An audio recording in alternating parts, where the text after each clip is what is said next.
Advocate હસનૈન પરેશવાલા તમારું સ્વાગત કરું છું મારી યુટ્યુબ ચેનલ બેરિસ્ટર હસનૈન પર।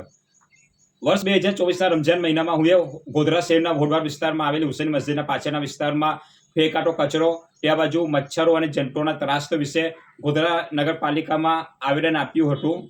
પરિણામે આજે 20 એપ્રિલ 2024ના દિવસે હુસૈન મસ્જિદના પાછળના વિસ્તારમાં મચ્છરની દવાઓનો છંટકાવ કરવામાં આવ્યો અને ફોજિંગ કરવામાં આવ્યું, જે તમે વિડીયોમાં જોઈ શકો છો। હું આ વિડીયોમાં ફક્ત એટલું જ કહેવા માંગુ છું કે વાતો કરવી એક અલગ વસ્તુ છે અને કામ કરવું અલગ વસ્તુ છે, અને કામનું જ પરિણામ આવે છે। મારો વિડીયો પસંદ આવ્યો હોય તો એને લાઈક કરજો, શેર કરજો, ચેનલને સબસ્ક્રાઈબ કરજો। આજ રોજ 20 એપ્રિલ 2024ના દિવસે ગોધરા શહેરના ભોરવાડમાં આવેલી હુસૈની મસ્જિદના પાછળના વિસ્તારમાં આ મચ્છરની દવાનો છંટકાવ કરવામાં આવી રહ્યો છે। હું હસનૈન પરેશવાલા, અને આ ફોગિંગ મશીનથી દવાનો છંટકાવ થઈ રહ્યો છે હુસૈની મસ્જિદના પાછળના વિસ્તારમાં।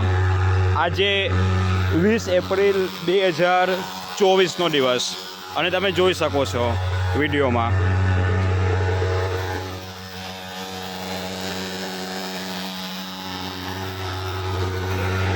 હું હસનૈન પરેશવાલા।